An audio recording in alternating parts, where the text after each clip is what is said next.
Good evening and welcome to Hearts and Hills. Thank you so much for joining us tonight.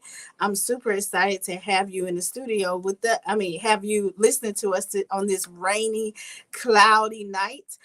But it is a Thursday that we're blessed. Hallelujah. I am one of your Hallelujah. hosts, Shay Robinson, and we have Yolanda. She is remote right now, but she's still with us. Hey, Yolanda, how are you? Hey, lovely Shay. How are you? Are you ready to get started Doing tonight? well. Are you ready I am. tonight? I'm ready to get started. Listen, we got a lot to talk about. So I hope our Yes. listening audience is ready for this hot topic because it's a hot topic, right? These folks out here talking about It is a hot topic. relationship, relationship. We're gonna we're gonna talk about Derrick Jaxn and that guy Kevin Samuels. Have you heard about them? Yes, yes. I'm excited to talk about this subject tonight because it's so much fun to explore what everybody else is going through. But in case you guys have not noticed, Derrick Jaxn this week, um, Derrick Jaxn this week, he has been in the news, and a lot of people have been talking a lot about what he's doing and how he's doing. And there's been so much conversation about what's happening in his world. First, let's tell them who Derrick Jaxn is. First of all, I found out Yes. he's from Alabama. He's from Enterprise, Alabama, is what I found out. And now he lives in South North Carolina. Really? And he's this relationship guru running around, getting into everybody's business and saying how what a black man should do, how he should treat his wife, and all of that. But yet, and then he had an issue with John Gray. He butted into John Gray's business when he was professing that he had cheated on his wife. And so Derrick Jaxn, is all on social media Yeah. advising men or advising women what a good man is. But yet and still, guess what? He got caught with his hands in the cookie jar.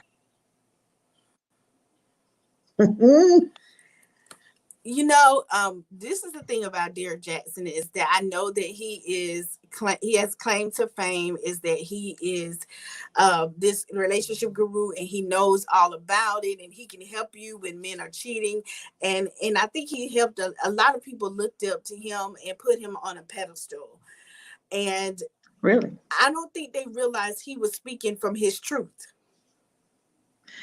Well, Sometimes people give us the best advice because they are in the middle of doing it themselves or they've well, been there, right? And yeah, so but I think they thought smack he was down in the looking from middle. a distance and sharing. This is crazy. Let me tell you what's crazy about all of this is why are we going to people for advice like that anyway? Because, I mean, has he proven himself? Do you know anything about him?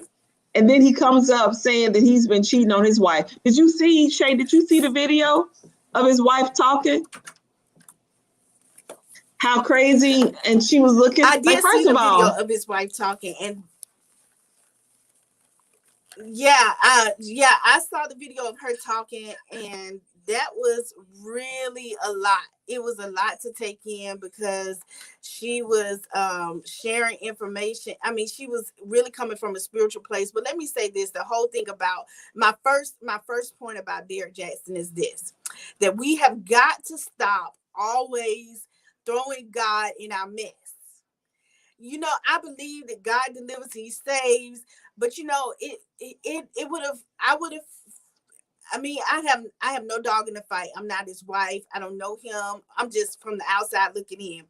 But to me, the whole conversation or the whole apology or whatever he was doing would have been so much better if one or two things had happened, right? If right, he had said, hey, I was going through some things. I got caught up. I was not faithful to my wife. I did these things and my wife left me. I was broken. I was hurt. And I realized that she was the one for me. And so I made it to my bottom place. And when I got to my bottom place, that's when I said, I can't do this anymore. I want to have my wife with me. I want to be able to grow. So I was begging her to come back, and I found God. I really found a relationship with God in the midst of this, and He's the one that helped us heal and helped me to be a better man. But that's not what He did. It's just That's like He not kept what he saying, "You did. can't judge me."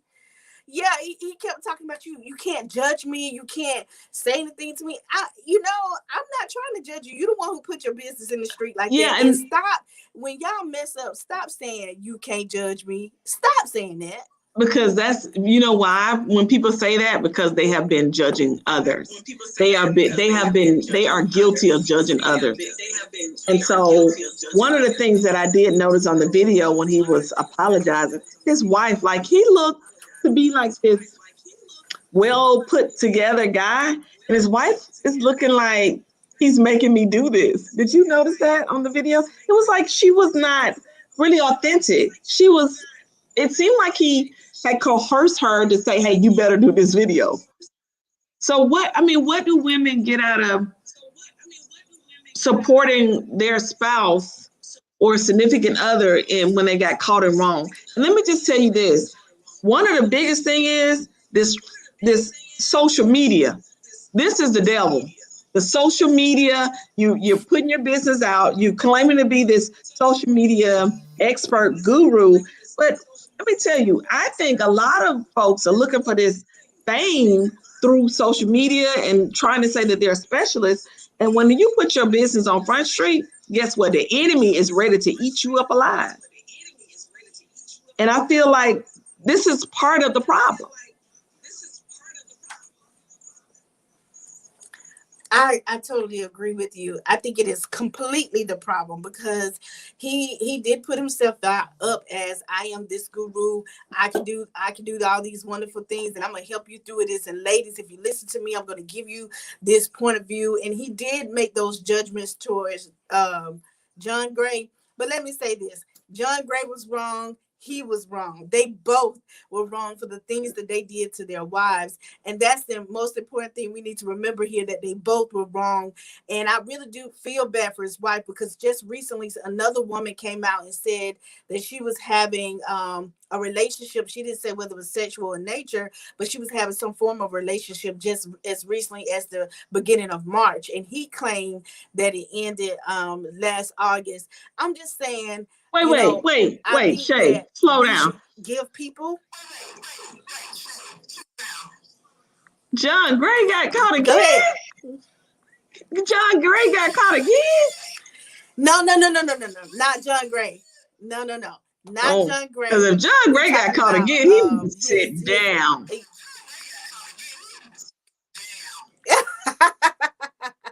He did try to say something in reference to this, but no, he did not get caught again. Not John Gray. I'm just saying they both wrong. But what I do want to say though is I'm a little frustrated. I'm frustrated with the internet. Let me tell you why I'm frustrated with the internet. Y'all been going on the girl, on the young lady, the wife. All she doing is trying to support her husband and forgive and keep her family together. And she explained all these different things. You know, I think we too hard on her, because she's a woman who was cheated on, and she just want to be able to say that, hey, let me keep my marriage, let me see my family, let me figure this out. He said he's sorry. He said, we're gonna work this out. So let's let her do that. Why are we mad with her? I, I, I don't, I think it's, what I want to say is, I think that she is being exploited in a different kind of way. It's just a weird kind of way. I think I heard her on there saying, well, I'm coming to testify what the Lord is doing. He is resurrecting this marriage. And I came to tell you that I want to disarm the enemy by saying that we're going to recover from this. And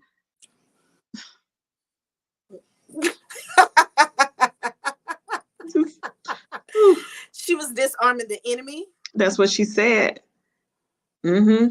By saying that she wants to, Wow. So,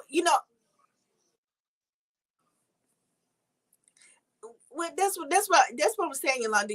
We got to stop really just throwing God in these situations. It wasn't. We're not disarming the enemy. What we're doing is talking about your husband made a decision, a conscious decision, to be with someone else. Now you have decided that we can work this thing out. Just go with it, girl. Just say, look, I want to work my marriage out, and y'all stay in your lane. Don't worry about what I'm doing. This between me and him. If you're gonna listen to his books, listen. If not, not.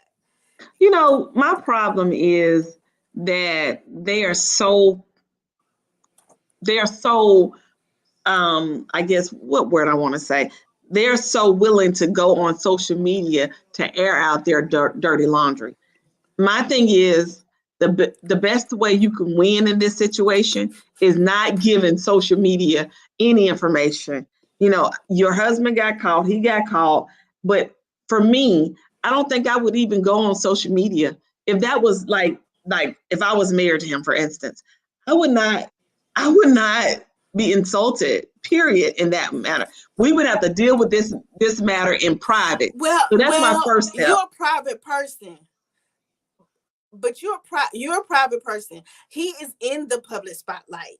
He Well, he wasn't gonna has drag put me in it. himself in the spotlight. He wasn't gonna drag me in it. What I'm And saying is, normally I'll be she like, doesn't. you go do you, and I'm gonna Yeah. stay in the background. I'm gonna forgive you from behind. I don't worry about me. I'm fine. I don't want them to know who I am. I don't want them to see, you know. And then what did she have on her head? She had a bonnet on or a hat. She just looked homely. And I'm going like, It was a dude, at least look kneecap. It cute was for a the camera. kneecap. If you're gonna be on Yes. your husband's side, at That least come look cute. she trying to show you how holy she is by forgiving him. Now I'm That's gonna what tell she you. trying to do. My holiness is forgiveness, but my holiness is looking wholesome too, and not not like you've been. That little baby looked like she was not looking good. Now let me ask you this. Do you think that a man, if the shoe was on the other foot, do you think that a man would sit up with his wife as she is saying, yes, I just recently cheated, and God forgave me and I forgave myself, and yes, we're here. Shay, you know what society is like, and it's been like this for over 2,000 years. And I say that in that way because, there's nothing new under the sun. You remember the adulterous woman that was caught. So let me not go that far, but let me just say this. You already know it was a Please. shoe on the other foot, and it was a woman who were in the a guru or in the public eye, like this guy, Derrick Jaxn, and she got caught. Oh, he would be screaming and crying and getting ready to divorce and taking all her money. That's what the guy would do. And he would not be on with her, rubbing her hand or holding her hand tightly and saying, baby, I forgive you. No, that ain't happening. Because you already know what society is like. Society will Do you kill, scorn, and throw the woman out and be ready to hang her and nail her to the cross if it was a woman. And everybody knows that. But a man can cheat. He can be the highest. He can be the bishop, the co-pastor, the leader, the mayor, the governor. And if he's doing it's all right, the devil is a liar. That's how society is.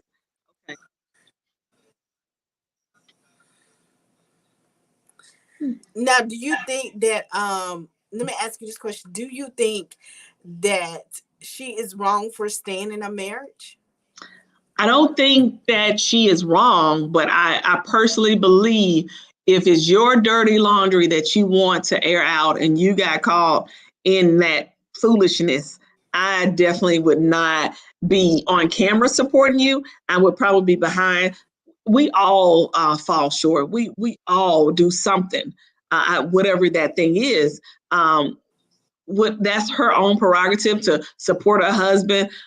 I don't know how many times he got called. I don't know how he got called.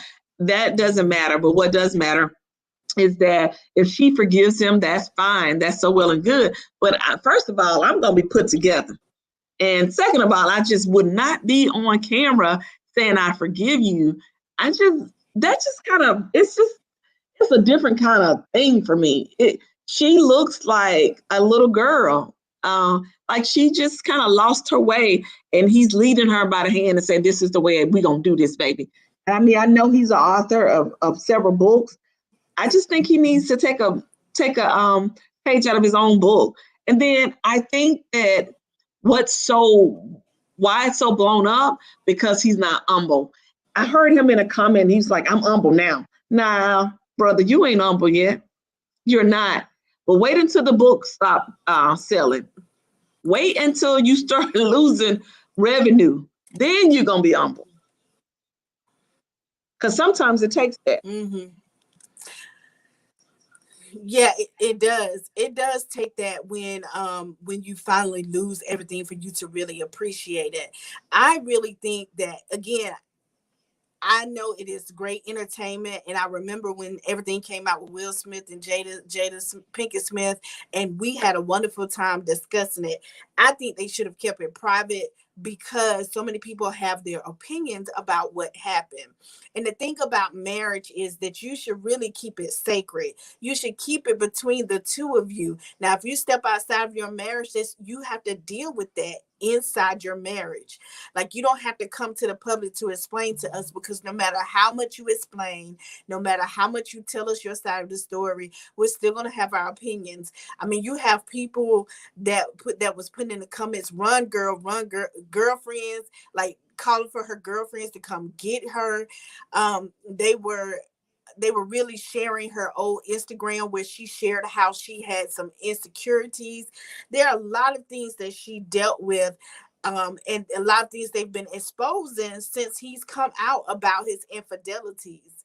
And I just think that he got a piece of what the stuff that he was dishing out, and I think it's unfortunate that he allowed his wife to get in this position after all this time. She's been quiet thus far. You should have said, "No, wife, stay quiet. Let me handle this pressure because I'm the one that's created this mess." It's Exactly. amazing how we always, as women, coming in and saving men after they have done all this craziness and done this wrong. No, girl, sit to the side. Let him handle the pressure because he created the pressure. You didn't tell him to go out to cheat. He did that. So let him deal with his fans and his public and his book sales.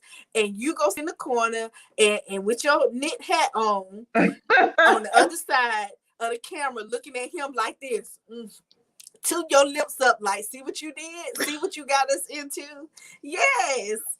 But Yes, like sometimes, we have got to stop playing savior as women. yeah, and she was making all these comments like, the blood of Jesus covers us. I think they've been married for 14 years and the Lord is with us in this. Let me tell you, you're right. And then sometimes I think men know what they're doing. I feel like men go and pick or choose a certain type of woman that will deal with their stuff, I, I've seen Mm-hmm. couples, and sometimes I look, and I was like, you wouldn't put those two together. Same way with Derrick Jaxn, his wife, you wouldn't put those two together for some reason. I've seen her with a picture that she was dressed up, and like they were around this. She had on a white dress, and then I noticed the lover, the girl that he was caught with, or he was cheating with, around July the 3rd. July 3rd is his birthday. July 4th, they were hanging out in Miami. Did you see the picture of the young woman, gorgeous, beautiful lady that he was with? Looks I nothing, did. nothing like his wife, right? Totally opposite. Totally opposite. And so sometimes I think these guys, they have this fantasy of wanting something that they don't have. Mm-hmm. I think and that's so true that men often want that fantasy woman, but even the fantasy women have been cheated on. Like you Beyonce, got Beyonce who's dealt with infidelity. You have Halle Berry, who was considered one of the most beautiful women that's dealt with infidelity. she So I crazy really though. do think Halle Berry that crazy. it's Everybody on just the a set, that lady commit that crazy. men have to make a conscious commitment. He said she crazy. I'm leaving. She may be she look crazy, but you got to make a conscious commitment as men and women to be together when you're in a marriage. Like at that point when you say I do, you need to be ready to let go of everything and everybody around you so that you can be in your marriage. The problem is that we still want to live a single lifestyle when we get into these relationships. Like, don't get married. Nobody's pressuring you to put a ring on it. Stay back, live your life. But when you get married, it's supposed to be a sacred experience, right? It's supposed to be you're supposed to be able to trust this person, and you're giving yourself to them, and you're supposed to be free with them. But now I got to try to trust you again. I got to try to love you again. I'm checking your phone. This would drive women crazy. Yeah. This would drive us to hit you with the car. This to bust the windows out the car. Okay, Jasmine over there. Any of those things. Okay, Jasmine Sullivan. I wouldn't do any of those things. But this is what causes those things to happen, right? But one of the things that I'm really curious of, why do men cheat in the first place? If you're having a problem, if you're not getting whatever you're looking for with someone else, you're not getting it at home, can you communicate with your spouse and say, hey, I need this? And if you are communicating, then you might need to write it down on a poster board or something. Because I know when you've been married for a while, you have to, you start growing apart, but you got to communicate those things that you would like to do. Walk in the park, hold my hand, rub my back, whatever that thing is. But I think, why do they cheat in the first place? Why? I don't understand. My husband has always said that men have this language that they're sharing with us as women, and we don't understand. Like, they are screaming, they are shouting, but we don't understand as women. And so what I've always told my husband, like, if you don't feel like I'm hearing your silent cries, I need you to stop making them silent.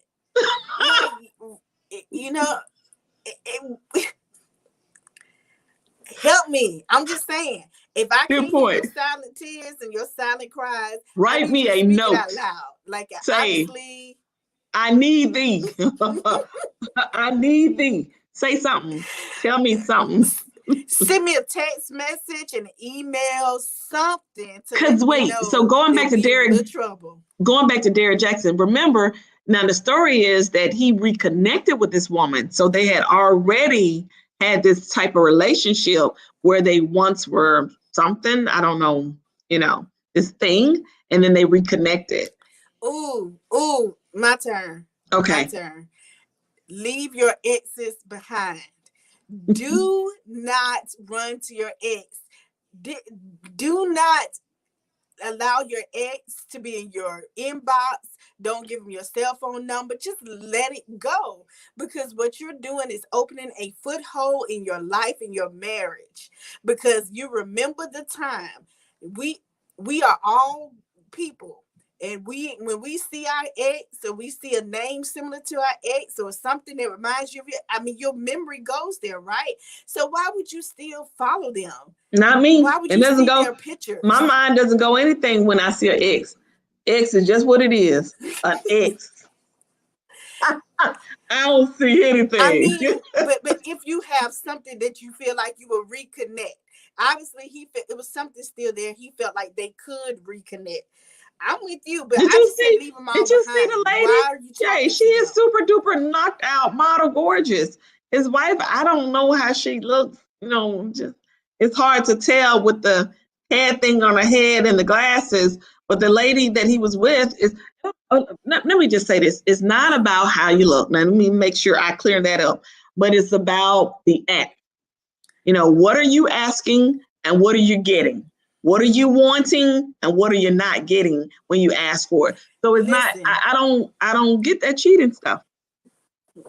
I don't get it. You have to choose to be Lot or Lot's wife.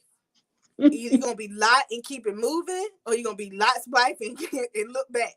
You got to make a choice. When you decide to get married, you need to be Lot. Keep it moving. Look, what about the because other that guy? obviously what was back there. What about Kevin, the guy Kevin Samuels? I'm What's his sorry. name?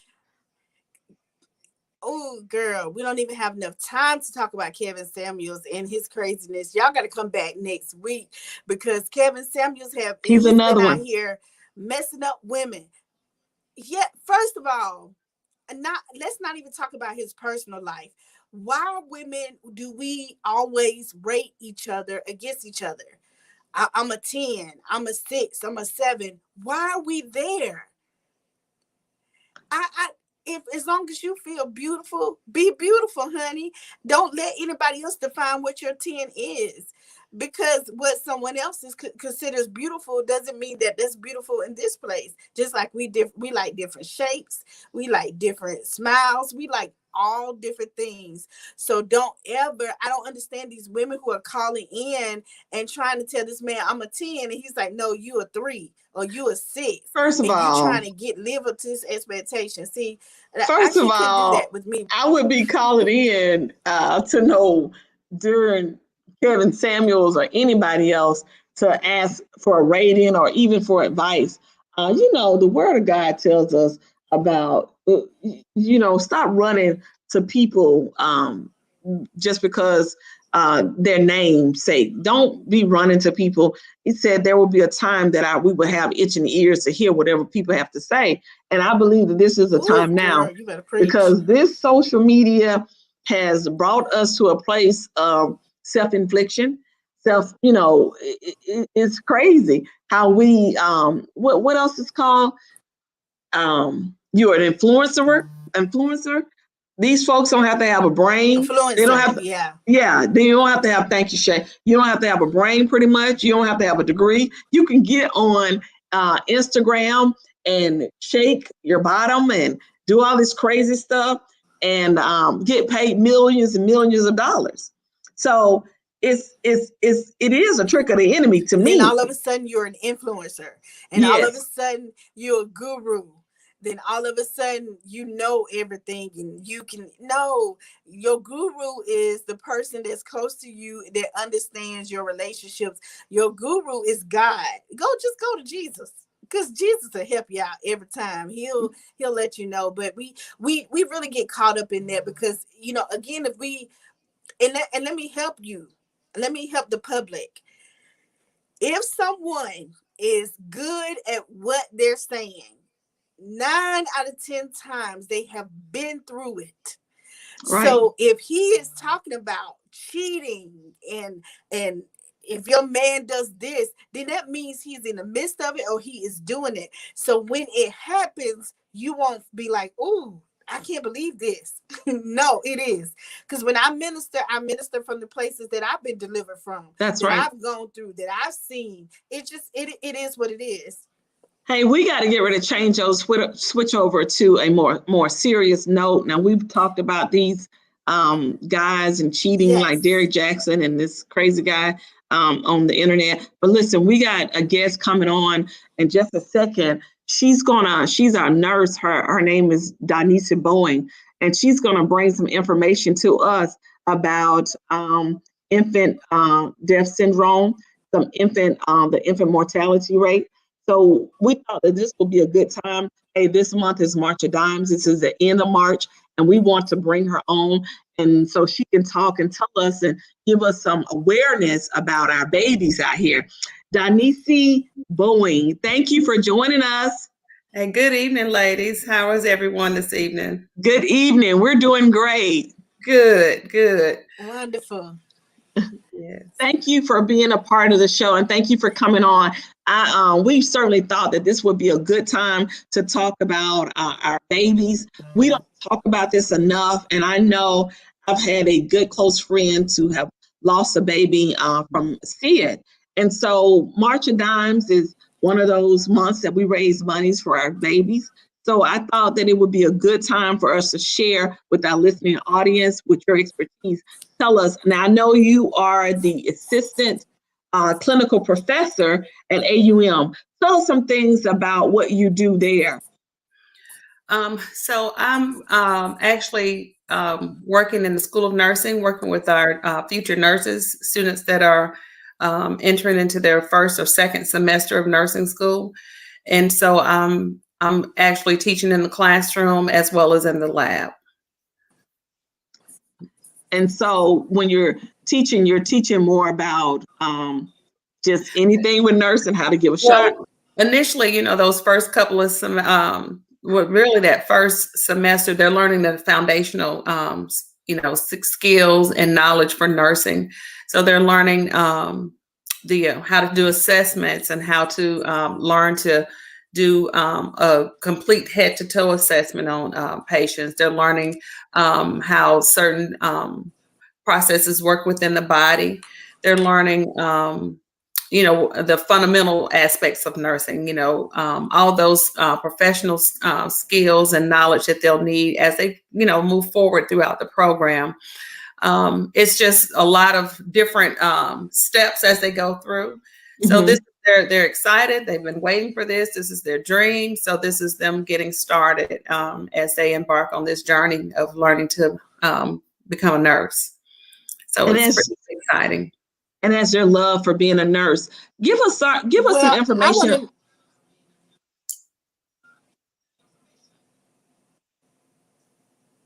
I'm sorry, could you repeat? Somebody was asking a question and it stopped. Did we freeze? Shay, go ahead, Shay. Well, I was going to ask you. Yeah, I was going to ask you. So, what is preterm birth?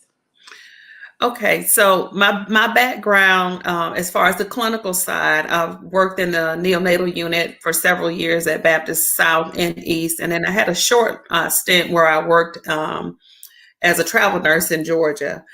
So you have your premature babies, babies that are born what they consider before 37 weeks. Typically, when women are pregnant, they will carry at least, 37 plus weeks. If they're born before that 37th week, then they're considered premature. And it doesn't necessarily always mean that they are going to be born with some issues, but there's always a risk. There's always, a chance that they may have some mild problems early on at the delivery, or they may can advance and have more serious problems. It just depends on where they are in that gestational age, in terms of how many weeks they are when they actually are born. So of course, the earlier they are born, the more probably health related issues that they're probably going to have. They're going to have probably more respiratory issues. So if they're born a little later, they may have some mild respiratory issues, but it could be some that are pretty serious. It just really depends on the whole dynamic, what all is entailed in that baby's delivery. You can have someone go in and have prepare for their baby. They've got their due date. It's their due date time, and they go in and everything's set up and everything's going smooth, and then things can drastically change quickly. So but when they come early, they can come with problems with the main thing initially is going to be respiratory. Those lungs are still trying to develop, and it's kind of like you're baking a cake and you take it out too early. It's not going to, look like it should look. It's not going to taste like it should look. All of the ingredients haven't baked completely, so it's not quite ready yet. So when the babies when they come too early, then you have an increased risk for them to have those issues. A lot of times, like I said, it's respiratory. They can have issues with their intestinal tract, because remember, we're trying to teach them at some point they've got to get some nutrition.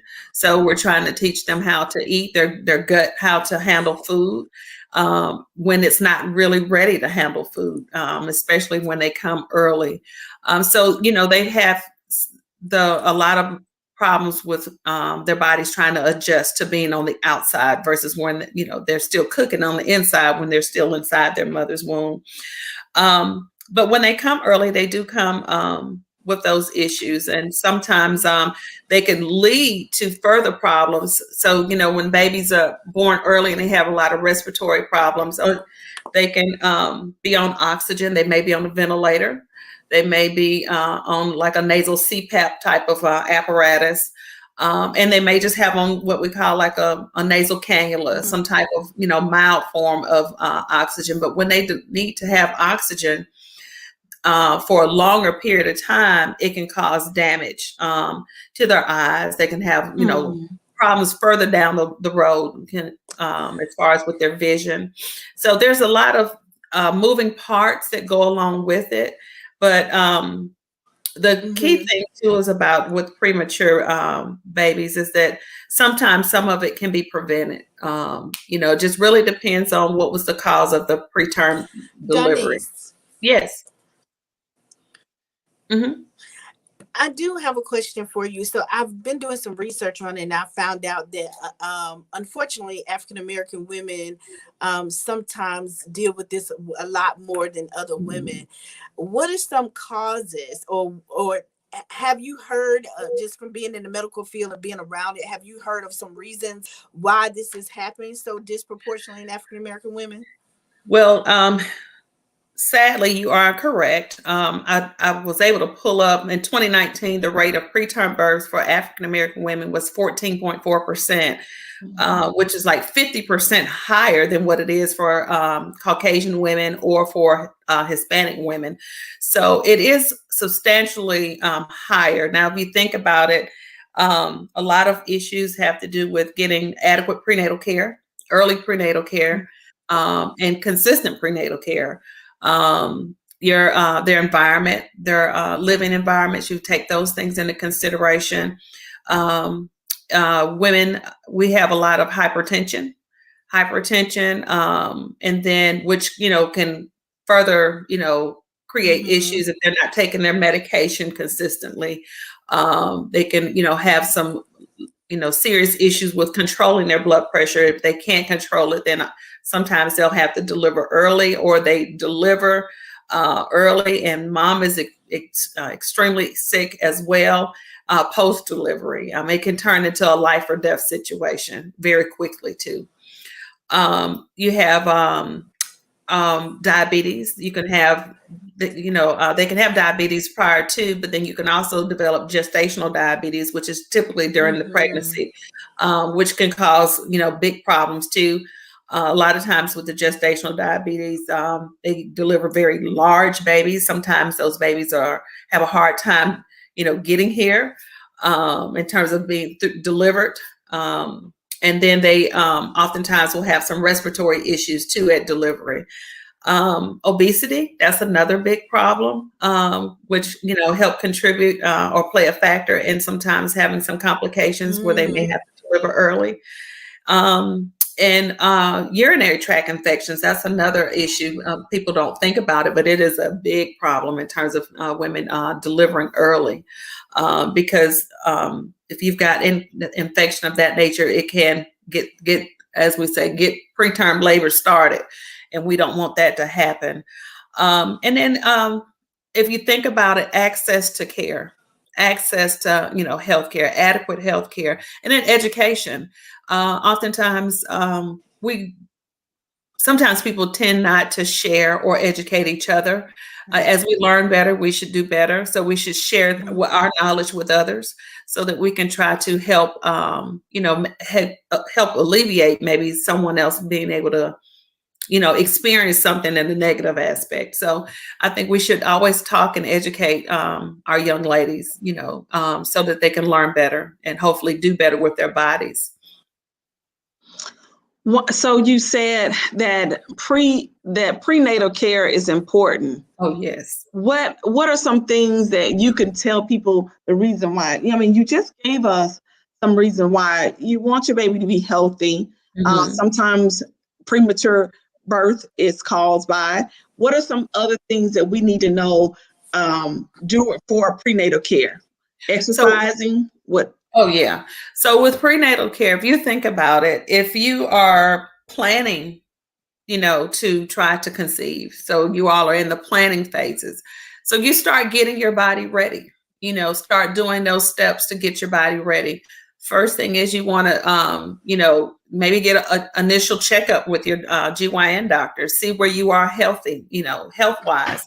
Then you want to see, are there any things are you in any risk categories, for women that are, over age of 37, 35, 37, you're considered in a risk category, a higher risk category. So if that's the case, then what precautionary measures you need to start taking? So those are conversations you need to start having ahead of time with your physician. And then, of course, making sure that you are, taking your prenatal vitamins. You should take prenatal vitamins before the pregnancy. That's a good thing to do.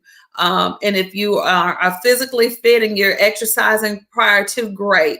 If you can keep that going, then that's a good thing. But if you're not out exercising now, I wouldn't run out and start exercising now that you're pregnant, because you're asking your body to adjust to too many things at one time. Maybe walking, and take it slow. But I think that's another conversation one should be having with their physician as well. But making sure that with the prenatal visits, and then the actual visits that you have scheduled during your pregnancy, if you think about it, initially you start out going, I think, like once a month. And then as you get further into the pregnancy, they'll go to maybe every 3 weeks, every 2 weeks, every other week, and so forth. But making sure that that women are not missing those appointments. Each appointment is vitally important because it helps screen. It'll screen and try to catch any kind of red flags.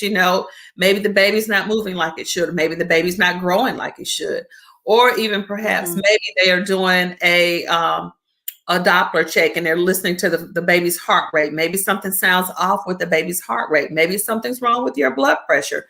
Maybe you have some signs of having a urinary tract infection. All those things are easily screened and caught if you are consistent with your physician visits.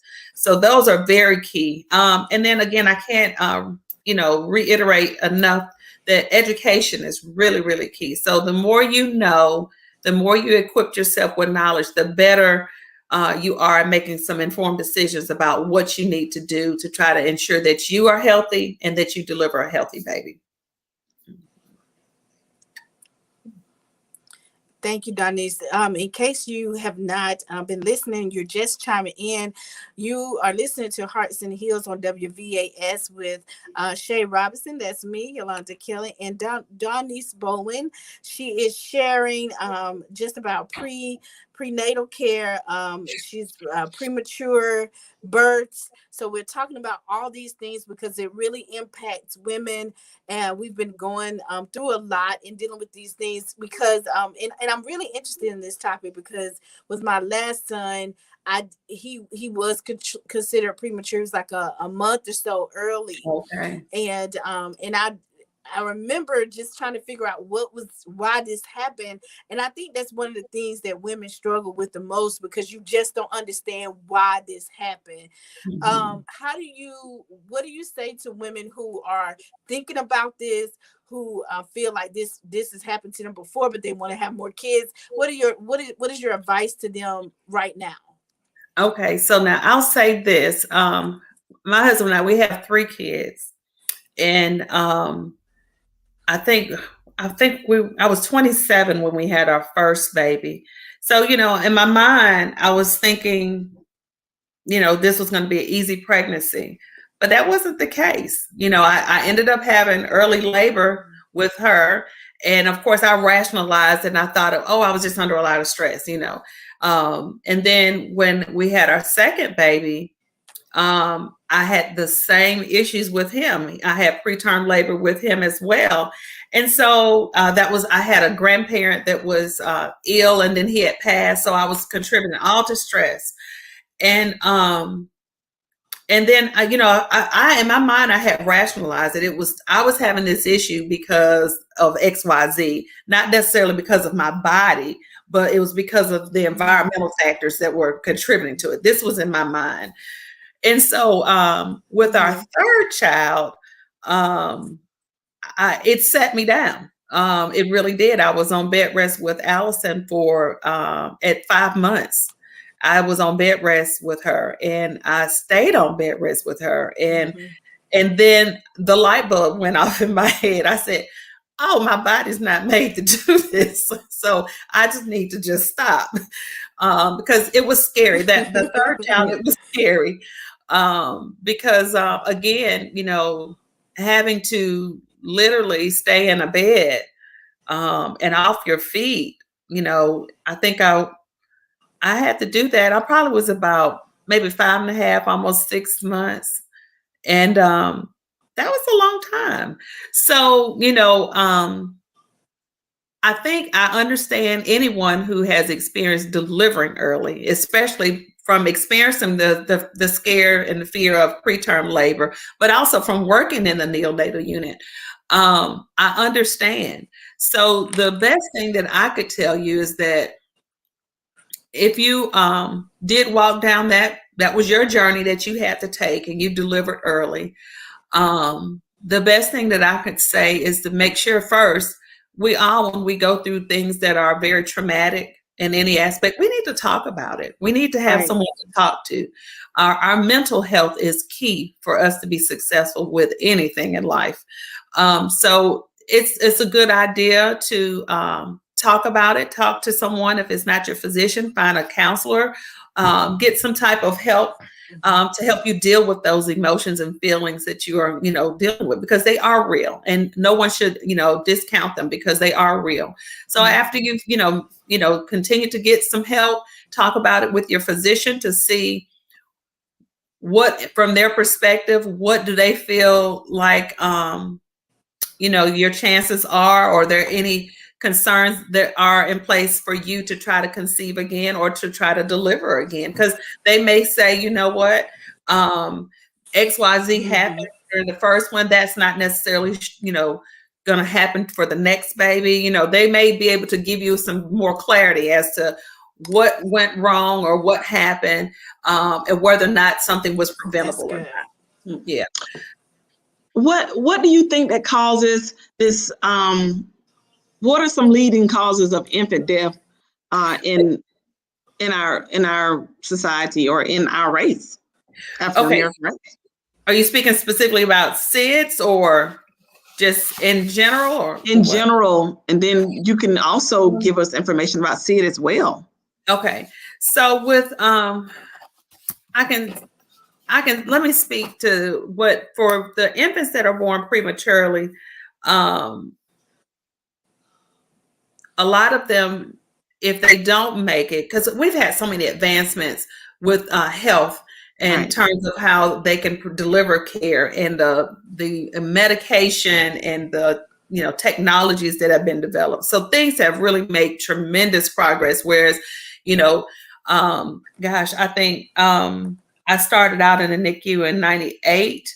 So whereas like a 23, 24 weeker, a baby born at 23, 24 weeks, it was like really, thin, whether or not would that baby be able to survive. And now, with all of the advancements, they are doing just fine. And that the longevity of their life is fine. And a lot of them have not had any real, serious medical issues. So that's a big plus. But those babies that don't make it, a lot of times their cause of death are related to, birth defects. It could be related to, and those birth defects could be congenital, could be something going on with their heart, something with their lungs, something didn't develop the way it should have. So if you think about that, that's just one small, factor in it. Now, with post, delivery, going home, if those babies, do well enough, then they're able to go home. You have to look at, when it comes down to SIDS, if they're premature, they are at an increased risk. So you do have to be cautious. And, and what SIDS, or sudden infant death syndrome, basically you look at, a baby has, died without any real underlying cause right there initially.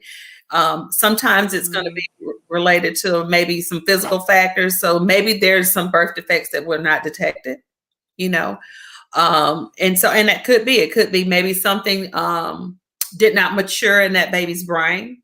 and it could be the area of the brain that actually helps control the breathing. It was if they're a premature baby, that puts them at a risk. And then also if they are what we would call like a multiple birth. So if you've had like twins, triplets, quads and so forth, if you had multiples, then that also increases that chance too. Donisi, let me ask you, I always thought that you had to put the baby on his back or something, so they wouldn't. That is true. Stop breathing. So they had this huge campaign several years ago. So you put your baby on their back to sleep. So when you get ready to lay the baby down, I know we think they want to lay on their stomach because they look comfortable and that's how we would sleep. But actually the safest place to position to put your baby in is on their back. And if you think about it, now in the NICU, we put them on their stomach, we put them on their side, we put them on their back, we put them, in multiple positions, but they also are connected to monitors. So the monitors would alert us if something was, going wrong. But at home, the babies, they do need to lay on their back, and they need to be on a nice firm mattress and not necessarily something cushy, because, we want something nice and cushy for us. But what happens is that if that baby gets so relaxed and so relaxed, then they may forget to take the breaths that they need. It's almost like you get so relaxed, you kind of just get lost into it. And that could happen. So you want them on a nice firm mattress lying on their back without any, fluffy comforters and, all of the pillows and the stuffed animals, all of that stuff out of the way. I was going to ask you that. Take your pictures. It looks great, but you don't want that in the bed when the baby's in the bed. Especially if the baby's moving around. But yes, on their back when they go to sleep. And then also consider when you feed your babies, you want to make sure that when feeding them that, they burp well. And then you want to make sure that, if you can, let them sit up for a little while, if need be. You can, and if you, want to put them like in a little bouncy thing, or what do you call it? I don't even know what you call it now. The little chair, the little bounce. I don't know what you call it now, but it kind of puts them at an inclined position. But you can do that and let them sit there, and if they go to sleep, that's fine. You can lay them down, but I would, make sure that they've had a good burp. And make sure that they get their head turned to the side. So if they do spit up, it'll roll out the side of their mouth. What about breastfeeding? Is that you said, when you talked about lying the baby on the back and making sure when you feed the baby, how to position the baby. But tell us a little bit about the benefits of breastfeeding versus giving them like Similac or Isomil milk.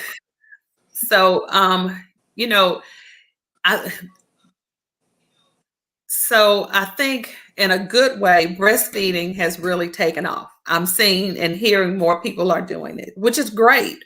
When we had our first child, I breastfed, but it was not something that anybody in my family had did. And so, it was it's not easy. I breastfed too, and it's not easy. It's hard. But I didn't have any real issues, but it was kind of like I was the weird one in the family because I was breastfeeding. So it wasn't a big deal for me. But I understood that I wanted my baby to get that colostrum, that first milk, mother's first milk, because it had all those rich nutrients in it. It's going to help her build up antibodies, to help boost her immune system. All of those rich things are found in that first milk. And then, you want to help that baby's, that stomach, the intestinal tract, to have those healthy enzymes in it so that it can kind of fight against having any kind of bacteria that may cause her tummy or his or her tummy to be sick. So there's so many benefits to breastfeeding. One, of course, it boosts the immune system. You think baby is in your milk that you made, is readily available. If you think about it, when they want it, you just give it to them. You don't have to go warm it up. It's just ready. And then if you think about it, it helps the mom also, in terms of there's some weight loss, benefits to it, because you're feeding that baby, is helping to speed up and burn your metabolism faster too as well. Right. So that's a big thing. And then what else? I was going to make sure I told you all. Now I saw this online on the Alabama Department of Public Health, but it mentions that babies that are breastfed, they tend to have a higher IQ score. So yes.